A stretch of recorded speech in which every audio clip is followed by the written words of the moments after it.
ভিতরকার কিছু নেতাকর্মী সহযোগিতা নিয়ে তারা এই ষড়যন্ত্রটা তৈরি করে অপরিচিত ফেস দলের পদপদবীধারী কাউরে আমরা সেখানে দেখি নাই।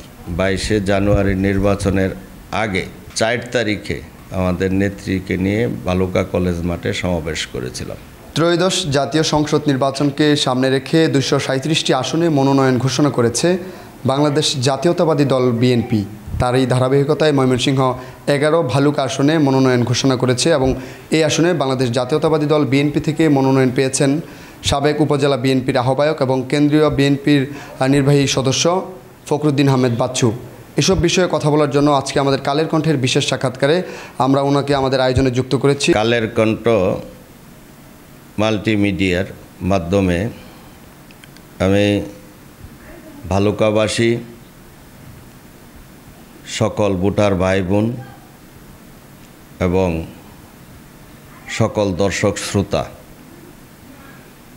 ভালুকার বাইরে সারা বাংলাদেশে এবং দেশের বাইরে যারা এই কালের কণ্ঠের দর্শক শ্রোতা রয়েছেন তাদের সকলকে সালাম ও শুভেচ্ছা জানাই। আসসালামু আলাইকুম রহমতুল্লাহি ওয়া বারাকাতুহু।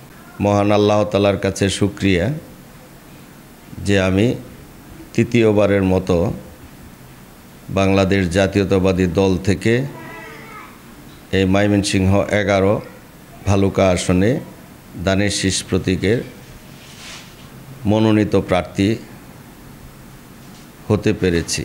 দীর্ঘদিন যারা এই মেল ফ্যাক্টরিগুলিতে ব্যবসা বাণিজ্য করতেছিল, পরিবর্তনের পরে তারা হঠাৎ করে চলে যায় এবং তারা বিভিন্নভাবে সেখানে আবার তাদের অবস্থান সুদৃঢ় করার চেষ্টা করে। তারা অনেকে আমার সাথেও সাক্ষাৎ করার চেষ্টা করে, কিন্তু আমি তাদের সাথে কোনো সাক্ষাৎকার দেই নাই। যেহেতু তারা পূর্ব থেকেই ওই ফ্যাক্টরিগুলিতে জড়িত ছিল, তাদের হাতে পূর্বের অনেক রেকর্ডপত্র ছিল এবং পরবর্তীতে আমাদের ভিতরকারও কিছু নেতাকর্মী সহযোগিতা নিয়ে তারা এই ষড়যন্ত্রটা তৈরি করে এবং বাংলাদেশি কোনো মিডিয়ায় নয়, যে বাংলাদেশি কোনো সংবাদ মাধ্যমও নয়, কোনো টিভি চ্যানেলও নয়, কোনো ইলেকট্রনিক্স মিডিয়াতে নয়, সেটা আপনারা জানেন যে দেশের বাইরে থেকে একটি নিউজ করা হয় যে ওই ফ্যাক্টরি 5 দিন বন্ধ ছিল স্থানীয় বিএনপির নেতাকর্মীদের কারণে। সত্যিকার অর্থে ওই ফ্যাক্টরি বন্ধ ছিল না এবং ওই ফ্যাক্টরিতে কোনো ধরনের ঘটনাই ঘটে নাই, যা ফ্যাক্টরি কর্তৃপক্ষ পরবর্তী ওই দিনেই বিবৃতি দেয়া জানিয়েছেন এবং সেগুলিও ছাপা হয়েছে প্রশাসনিক তদন্তের মাধ্যমে। আপনারা জানেন যে এই বিষয় নিয়ে দলের পক্ষ থেকেও একটি মামলা করা হয়েছিল। সেখানে প্রশাসনিক তদন্তের মাধ্যমেও সেই ফ্যাক্টরির মালিক, ম্যানেজার, সিকিউরিটি গার্ড, আশপাশের যারা ব্যবসায়ী বসত বাড়ি আছে তাদের সাক্ষ্য সংগ্রহ করে এবং প্রিভিয়াস ভিডিও ক্লিপ সংগ্রহ করে সেখানে এরকম কোনো তথ্য প্রমাণ না পাওয়ায় সে মামলাও থেকেও আমাদেরকে নিষ্কৃতি দেওয়া হয় এবং টোটালি একটি মিথ্যা ঘটনা বলে সেখানে উল্লেখ করা হয়। এক্সট্রিম মশার কয়েল প্ল্যান্ট ফাইবার দিয়ে তৈরি, তাই সহজে ভাঙে না, সুগন্ধিযুক্ত ও নিরবিচ্ছিন্নভাবে জ্বলে। ডেঙ্গু, চিকুনগুনিয়া বাহি সহ যে কোনো মশার বিরুদ্ধে দেয় এক্সট্রিম সুরক্ষা। সকলের সাথেই প্রথমে ফোনে কথা হয়, আমি তাদের বাসায় যাওয়ার চেষ্টা করি, কিন্তু তারা বাসায় না থাকায় সেখানে যেতে পারি নাই। পরবর্তীতে আমরা একটি সামাজিক অনুষ্ঠান জানাজায় একত্রিত হয়েছিলাম এবং সেখানে বসে কথা বলেছি। তারা অচিরেই আমাকে সময় দিবে, তাদেরকে নিয়ে বসে আমরা নির্বাচনী কার্যক্রমে তারা যাতে সম্পৃক্ত হয় সেই ব্যবস্থা আমরা করব। আমাদের সমাবেশ চলতেছিল, তখন রাত্রিবেলা আমরা সেখানে আমাদের সমাবেশ শেষ পর্যায়ে জানতে পারি যে এরকম একটা মশাল মিছিল হয়েছে। আমরা তাৎক্ষণিকভাবে প্রশাসনের সাথে এবং আমাদের ওই পক্ষের যে সকল নেতৃবৃন্দ আছে তাদের সাথে আমরা যোগাযোগ করলে তারা টোটালি বিষয়টা অস্বীকার করে যে এটা তাদের নলেজের বাইরে, কে বা কারা করছে তারা বলতে পারতেছে না। এবং আমরা পরবর্তীতে ভিডিও ফুটেজ সংগ্রহ করে দেখতে পাই যে এর মধ্যে কিছু যুবলীগের, ছাত্রলীগের ছেলেদের ছবি আছে এবং সেগুলি আমরা ইতিমধ্যে ইন্ডিকেট করে আমরা প্রশাসনের কাছে হস্তান্তর করছি আর বাকি যারা আছে সেগুলি আমজনতা, মানে অপরিচিত ফেস, দলের পদপদবীধারী কাউরে আমরা সেখানে দেখি নাই। এবং যারা আপনারা বলতেছেন যে আরও ক্যান্ডিডেট ছিল, তাদের সাথেও আমরা কথা বলেছি। তারা এই বিষয়টা টোটালি তাদের কোনো মানে নলেজে নেই বলেই তারা আমাদেরকে জানিয়েছে যে এরকম কোনো।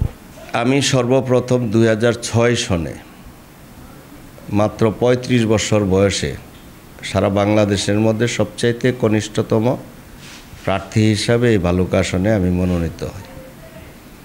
এবং 2006 সনের যে নির্বাচনটা 111-এর কারণে বন্ধ হয়ে যায়, তার পূর্বে আমি আমার নেত্রীকে বলেছিলাম নির্বাচনী প্রচারণার প্রথম দিন যাতে প্রথম সমাবেশটা আমার ভালুকায় উনি করেন। উনি আমাকে কথা দিয়েছিলেন এবং উনি সেই কথা রক্ষা করেছিলেন যে আমি 22শে জানুয়ারি নির্বাচনের আগে আমরা 4 তারিখে আমাদের নেত্রীকে নিয়ে ভালুকা কলেজ মাঠে সমাবেশ করেছিলাম। সেই সমাবেশের পরে সারা ভালুকার মধ্যে একটা সাড়া জাগছিল যে এই নির্বাচনে নতুন যে প্রার্থী, সে অল্প বয়সী প্রার্থী, এই প্রার্থী ধানের শীষ নিয়ে বিপুল ভোটে বিজয়ী হবে। কিন্তু 111-এর কারণে সেই নির্বাচনটি বন্ধ হয়ে যায়। এই যে নির্বাচন ফেব্রুয়ারিতে, এই ফেব্রুয়ারি নির্বাচনে এখন কি প্রত্যাশা করছেন এবং মানুষের কাছ থেকে কীরকম সাড়া পাচ্ছেন? যেহেতু মাঠে আওয়ামী লীগ নেই, তো এই প্রতিদ্বন্দ্বী হিসেবে কি মনে করছেন যে ফাঁকা মাঠে গোল দিয়ে দেবেন এরকম? আমি ফাঁকা মাঠে গোল দেব সেটা মনে করি না। যে কোনো রাজনৈতিক দল সেখানে নির্বাচনে অংশগ্রহণ করবে, প্রার্থীও দিবে। আপনারা জানেন এছাড়াও নির্বাচনের আগ মুহূর্তে যে কোনো মেরুকরণ সৃষ্টি হয়। তারপরেও সমস্ত কিছু মাথায় রেখে আমি এই ভালুকার মানুষের সাথে আমাদের যে রিলেশন, আমি অন্যান্য সকল রাজনৈতিক দলের যারা নেতা কর্মী আছেন, এমনকি যারা প্রার্থী আছেন, তাদের সাথেও আমাদের যে সম্পর্ক, সব মিলে আমরা মনে করি যে যদি একটি সুষ্ঠু নির্বাচন বাংলাদেশে অনুষ্ঠিত হয়, এই ভালুকা আসন আমরা বাংলাদেশের মধ্যে সর্বোচ্চ ভোটের ব্যবধানে ধানের শীষকে বিজয়ী করতে পারি।